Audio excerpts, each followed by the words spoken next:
Pero 17,862, tayo ay saksi sa isang sandali na aabot sa mga pahina ng ating kasaysayan. Tatlong matatapang na pari na sila Padre Mariano Gomez, Jose Burgos at Jacinto Zamora ay malapit na ang harapin ng kanilang kapalaran. Sila ay nakipaglaban para sa katarungan, para sa karapatan ng mga tao at para sa katotohanan. Tandaan natin ang kanilang tapang habang tayo nagtititin dito at nagkakaisa. Sa ating kalungkutan at sa ating determinasyon, ang kanilang sakripisyo ay hindi magiging walang kabuluhan.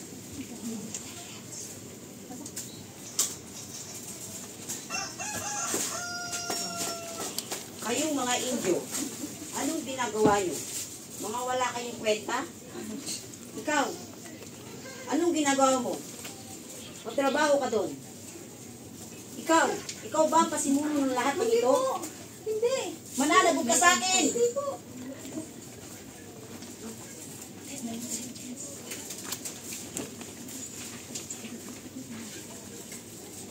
Enero 20, 1862 ay nagtitipon-tipon at nababansa ang mga Pilipinong sundalo at manggagawa sa Cavite Arsenal.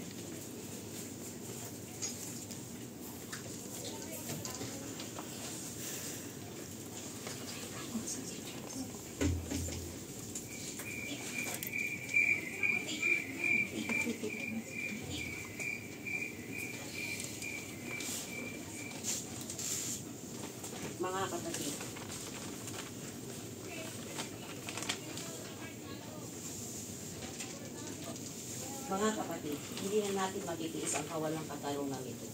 Ang sahod natin, binabawasan. Ang karapatan natin, binabaliwala. Gigagawa nila tayong mga hayop. Nagtatrabaho tayo para saan? Ngayong gabi, babawiin natin ang ating. Sasakupin natin ang arsenal. Tama. Mabuhay ang Pilipinas. Mabuhay! Dahil sinaiukol sa bilis at sa bilis ng paggawa, pinangunahan ni Fernando na malamig ang isang religion sa arsenal ng Cavite at nagsimula ang pag-aaklas ng Cavite.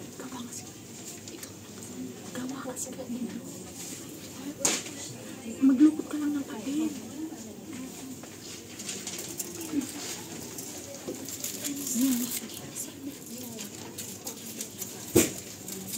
This is outrageous. A direct challenge to Spanish authority.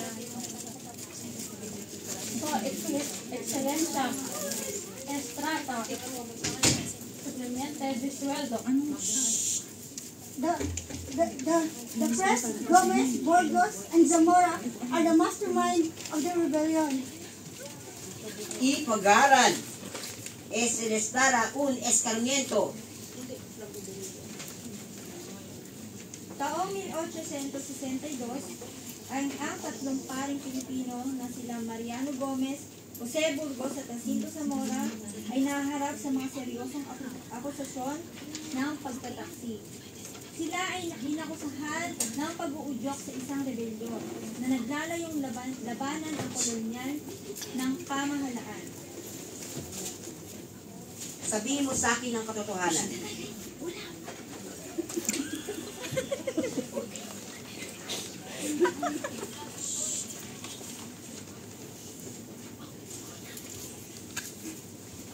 Sabihin mo sa akin ang katotohanan tungkol sa pagkakasangkot ng mga pari.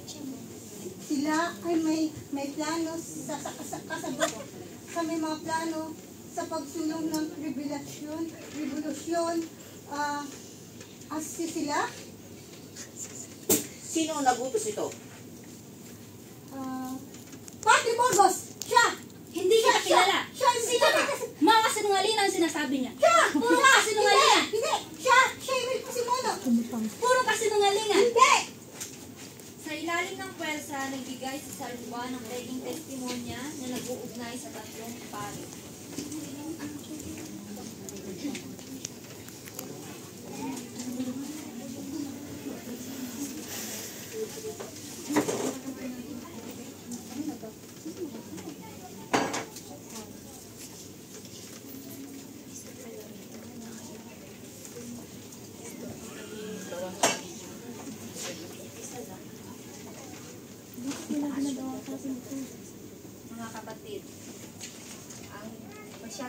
tayong kinakawawa. Ang ating layunin lang naman ay ang katarungan. Father Gomez, Father Zamora, huwag tayong mawala ng pag-asa. Ang katarungan ay magwawagi. Pebrero 17, 1862, sa ilalim ng madilim na kalamidad, ang mga ulap ay tila nagdadala ng mga pangarap at pag-asa ng sinong mawawala. Si Padre Gomez, Padre Jose Burgos, Padre Jacinto Zamora ay nakatayo sa harap ng kanilang tiyak na kapalaran.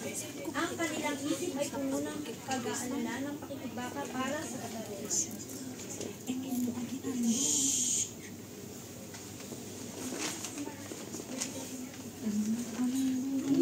Padre Gomez.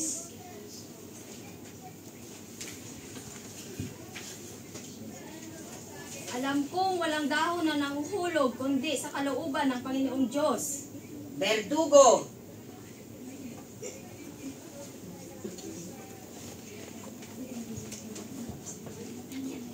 Padre Zamora.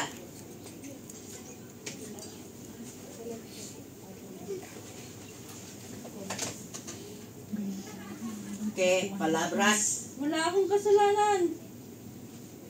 Andal.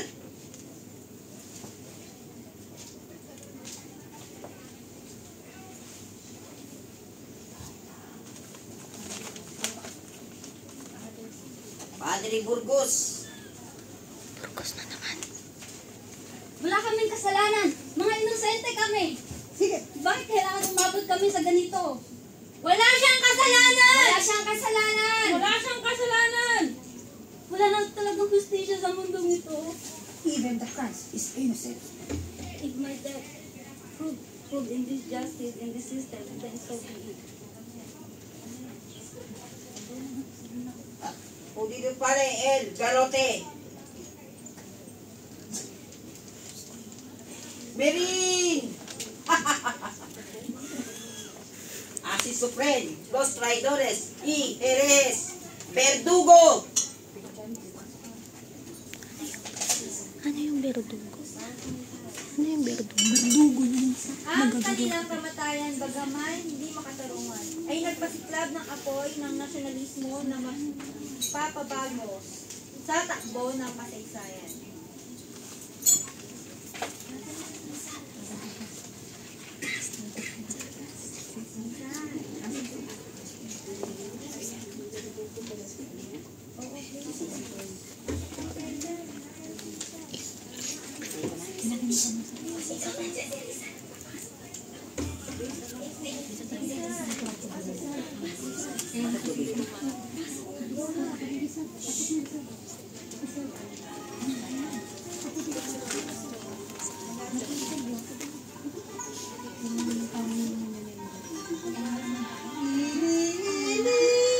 Tulugan ay wala diri imunanay.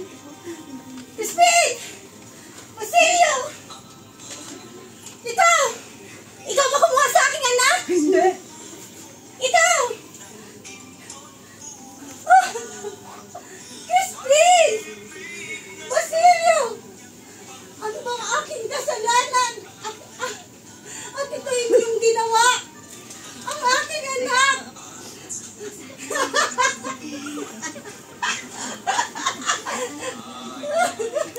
Ang dugo ng gugusa ay naging dinhi ng revolusyon.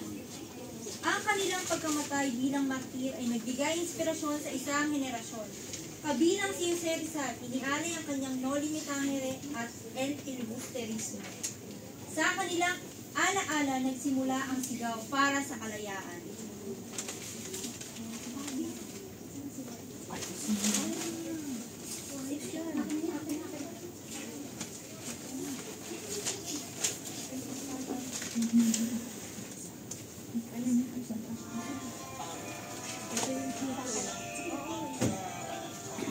Ngayon, sa ating mga puso, dala natin ang alaala ng tatlong martir na ito.